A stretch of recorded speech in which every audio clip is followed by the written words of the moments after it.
been made this offseason in regards to potentially what Josh Giddy's contract could be.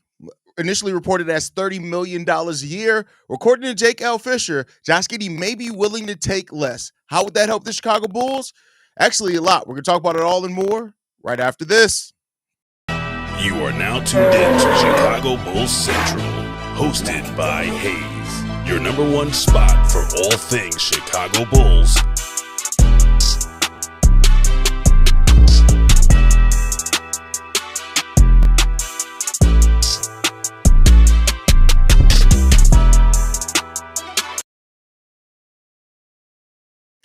What's going on, Bulls fans? Welcome to another episode of Chicago Bulls Central, your number one spot for everything Chicago Bulls related. I'm the host, Hayes, but more importantly, you guys can follow the channel at Bulls Central Pod on every social media platform we happen to be on. With that said, let's go ahead and get into this content for today, y'all. And according to Jake L. Fischer, Josh Giddy may be willing to sign for less than the initial 5 years, $130 million that was reported for Josh Giddy, which would have put him at $30 million. In this report via Jake L. Fischer, he reports that Josh Giddy is willing to sign an extension, but no less than $120 million. That would put him at about $24 million instead of the initial $30 million when it comes down to that. And that's a solid overall deal for the Chicago Bulls. I really do feel. Let me make sure I'm not tripping on my calculations there. Hold on. That doesn't sound right. 25. That's $25-ish million. So it puts you at a position where you're getting Josh Giddy for less than initially expected. And that actually helps the Bulls in quite a way, which I'm going to get into. Now, I did talk about this about a month ago. The chance of Josh Giddy being willing to sign for a little bit less if the Bulls had a plan that actually helped them in some ways, right?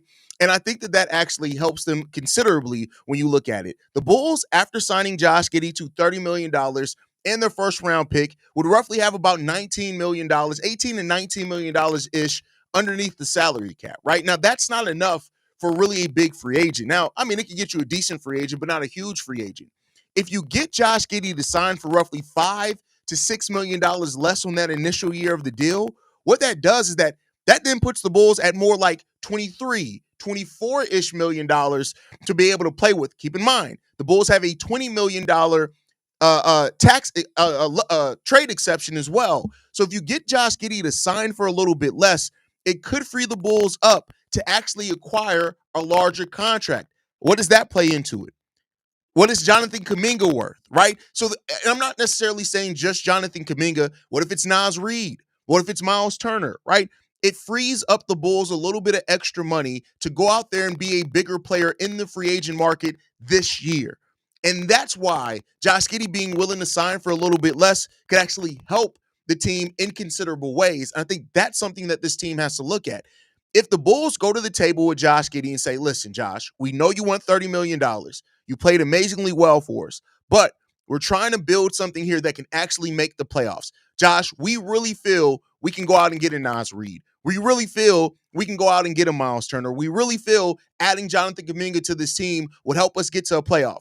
We will take care of you on the next deal. It's not that too much off what you're making $10 million less over the course of this deal. Would you be willing to take that if it meant us being more of a contender? And knowing Josh Giddy as the player that he is, and the fact that he does want to compete, maybe that's enough to go to the table with Josh Giddy and him being willing to take a little bit less, right? That's what you're hoping in this scenario. Now, again, it's all speculation right now. Take Jake L. Fischer's word with a huge grain of salt.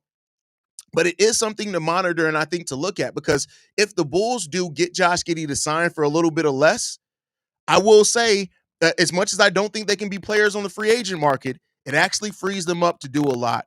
It frees them up to potentially get a decent free agent in this offseason or make a bigger trade and use their trade exception. Right now, they'll only be able to use part of their trade exception. If you free up that much money, you can use the entirety of the trade exception, which means that if you include another player or anything like that, it frees up more money, right? So again, and I'm just throwing out possible scenarios here. It was not part of this report that the Bulls are going to target Myles Turner. It was not in this report that they're going to use the salary cap savings to target Nas Reed. I'm just as a pundit, I'm looking at what that could free up the Chicago Bulls to do, right? That's what I'm looking at. And it frees them up to do a lot. I mean, even if it's not this offseason, next offseason, it frees up a little bit more money that place as well. So, and maybe even it puts them in a position where it's easier for them to move Vooch because they can take back more salary, right? Those type of things when it's going to be. If Josh Giddy does this, I do think that you can look at that as him taking even a more, keep in mind, $30 million is not his max, which I think is something that's kind of been misrepresented and misunderstood by some Bulls fans. If Josh Giddy was looking for his max, it would be $42 million. He's not looking for that. So he's already coming in asking for less than his max because he's reasonable. I think him and his agency realize you're not going to get the max that you could get on a contract. But if he's willing to come down off that a little bit less, I tell you what, that says a lot. Oh, hold on. If the mic is staticky, I think I know why. Give me 1 second. I changed my desk around and there's some shit going on. Let me know if that sounds a little bit better. Let me know if that sounds better. It's just I got to keep my phone off the desk now because the way I set up this new monitor, I think there's like some electric shit going on in there. Let me know if that sounds better. Oh, hold on. That probably shouldn't be over there either. All right. But so it's just something to think about and monitor if it ends up happening and it ends up getting a little bit better for this team. So we'll see. This could be a nice move here for the Chicago Bulls if they're able to get Josh Giddy to sign for a little bit less. It actually helps them considerably in some areas, actually. Still a little staticky. Okay, hold on. Give me 1 second, y'all. Give me 1 second.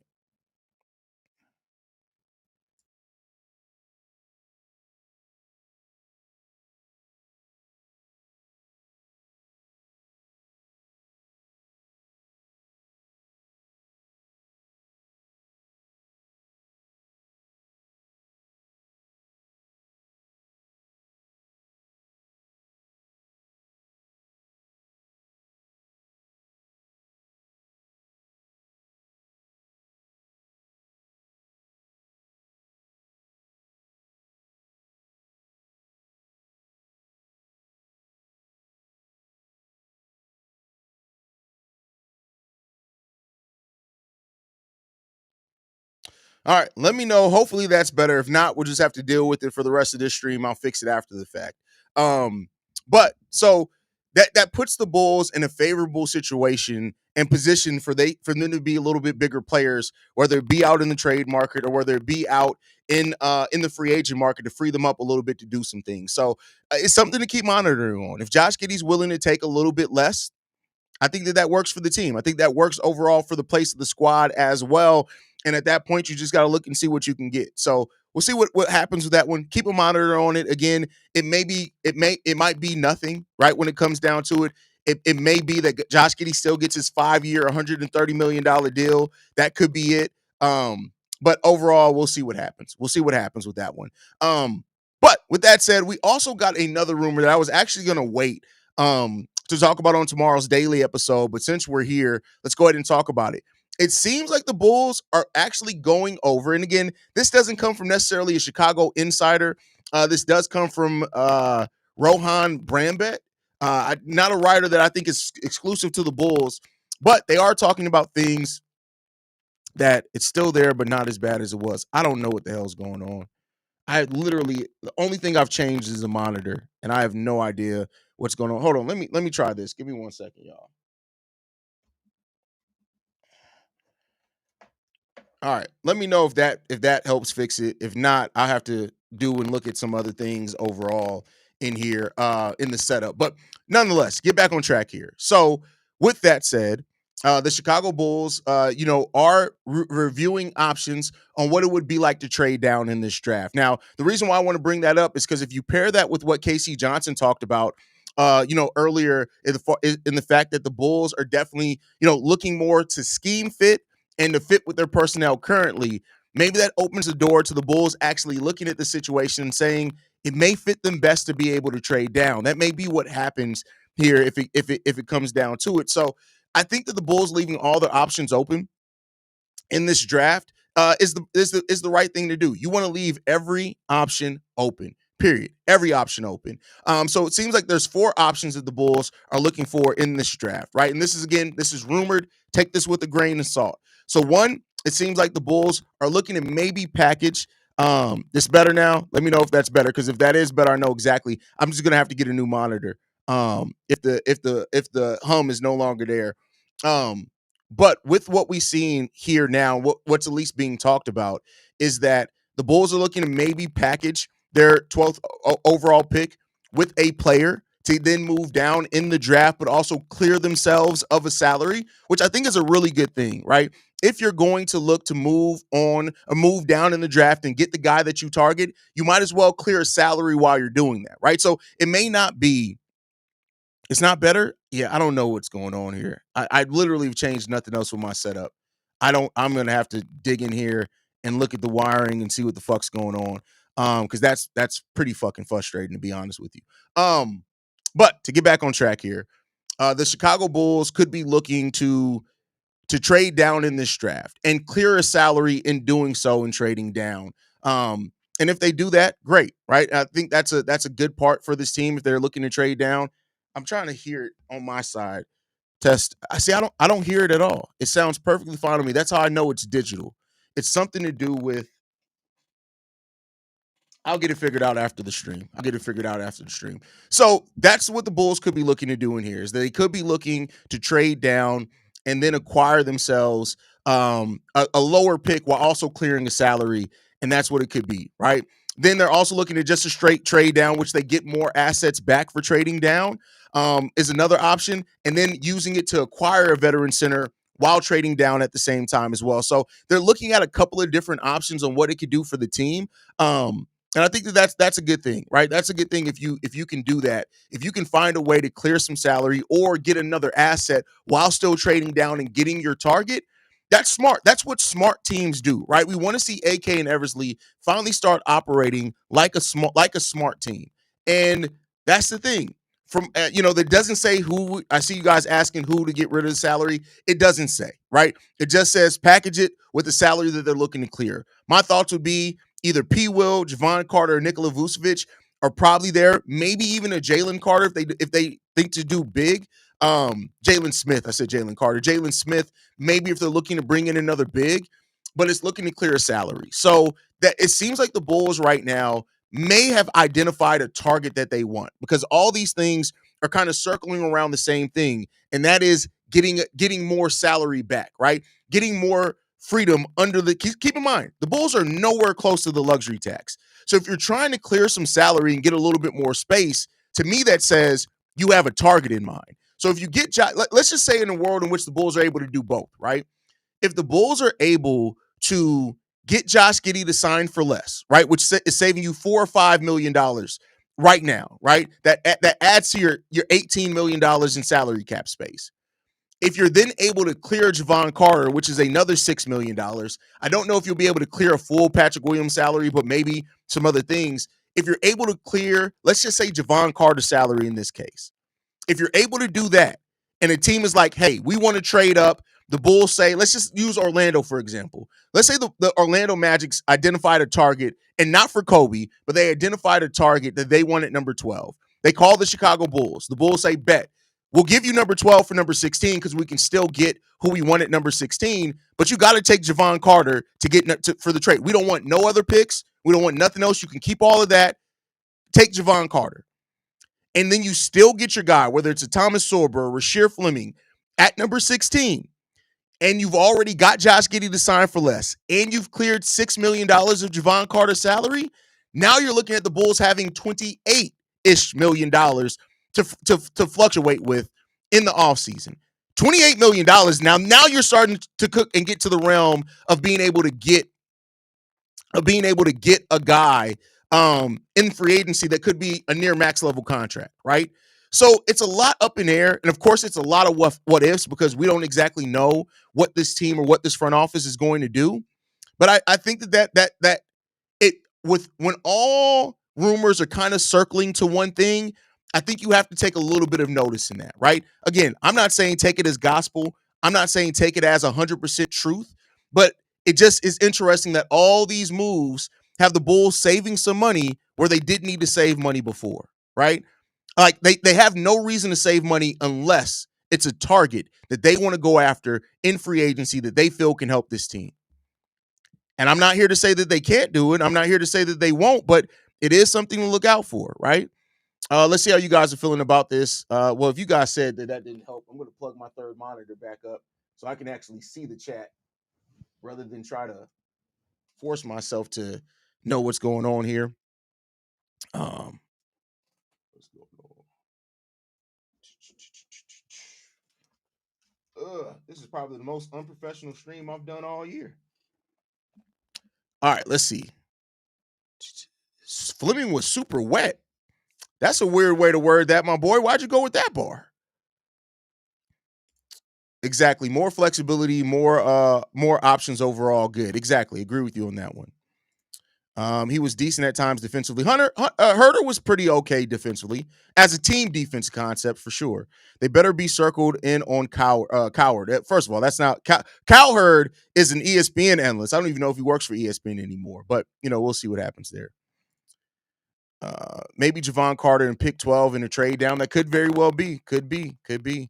I saw the article that Javon Carter sold his condo. Maybe he's on the move. Yeah, but I think he already owned that condo before. I think he already owned a home in Chicago. Keep in mind, he's from here. So I don't know if that has anything to do with it. AK has been blessed with a nice way out of the hole he's dug over the last few years. So if he somehow fucks this up too, I'm going to be pissed. As all Bulls fans should be pissed if he finds a way to fuck this up. So the truth, though, while yes, they would be nice on this team, it won't happen.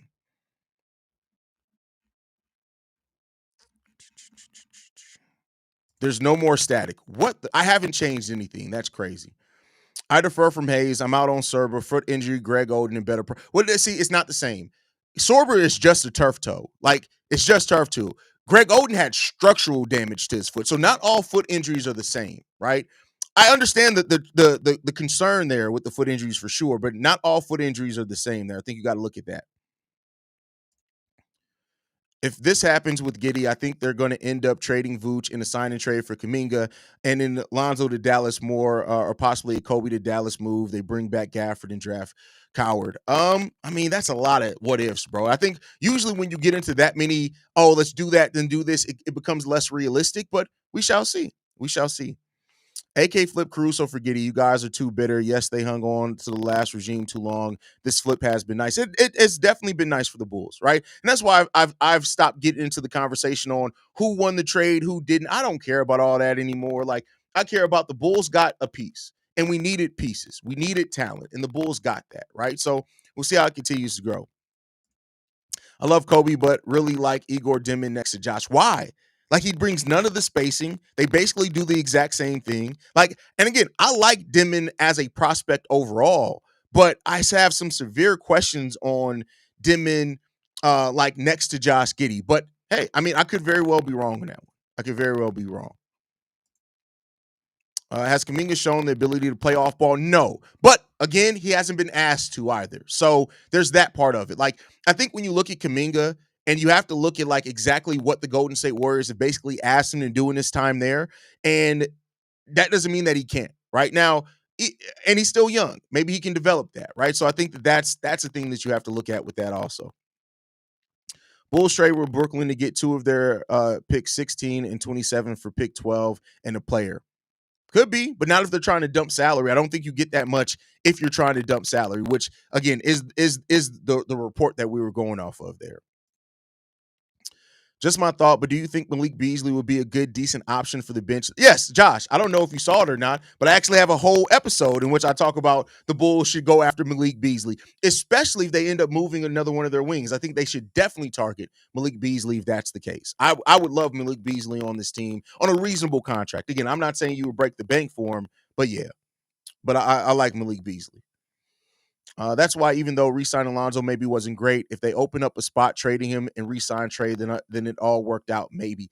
I don't even with what we're saying, I don't know if they're even looking to re-sign Trey, but I wouldn't be mad at that if it happens at all. They should save money because nobody's worth overpaying, especially on this team. A free agent has more players trying to stay in the NBA than stars. Yeah, but I don't think really anything's an overpay that we're talking about, like for Josh Giddy or whatever. But I do agree, like you don't want to you overpay when you're so close that piece is what gets you over the top. Where the Bulls are, they're so far back. I don't think that you want to overpay for anything where it stands right now, personally. I just don't think that that's a good allocation of assets, right? Hayes, what up, my guy? I have no faith in this front office, bro. But if we can come out of this draft with a solid piece and get Turner and Nas, I feel good about our direction. Well, keep in mind, getting Turner and Nas, both those teams are going on. One's probably going on a finals run. The other one went on a Western Conference Finals run. So I don't know how easy it's going to be to get either one of those guys, but there's a chance. And that's what the Bulls are trying to do, is trying to put themselves in a position to have a chance, right? And that's really all you can ask for there. So we'll see how that develops over there. Nobody's going to give us assets for Lonzo. He'll be dirt cheap. Don't get your hopes up. Kobe is the prize. Are you willing to say goodbye? No, and see, that's the thing. Don't assume that people aren't going to be in it. Go and look at Lonzo's stats. And for a team specifically like Dallas, who they don't need Lonzo to be a multi-year starter. They just need him to be there. If they get 35 games out of Lonzo, it may be worth it for them because they're looking for somebody who can spot start while Kyrie's out. And when you go and look at Lonzo and how he impacted the game favorably, it was really good. So I wouldn't assume. Now, I'm not saying that you're going to get any crazy assets back for Lonzo, but if the situation aligns and the team is desperate, which if they strike out on the other ones, we'll see. We'll see what happens there. The Lonzo Gafford trade, that would be literally perfect. Literally perfect. So, but we shall see. We shall see. But yeah, we'll see what happens. Thank you guys for tuning in, man. I appreciate you guys so much, man, on this random live. We got this news. I wanted to go live on it immediately. I felt like it was worth to talk about and not wait till tomorrow's daily episode. But make sure you guys are following us at Bull Central Pod. You can send us any feedback, questions, comments, concerns. bullcentralpod@gmail.com. Lastly, if you want to leave a text message and our voicemail for the mailbag, the number to do so, 773-270-2799. We're the number one spot for everything Chicago Bulls related, but that's thanks to you, lovely and beautiful people. And like to end every episode on, go Bulls. Love you guys. See you right if you can, y'all. Peace. This has been a presentation of the Break Media.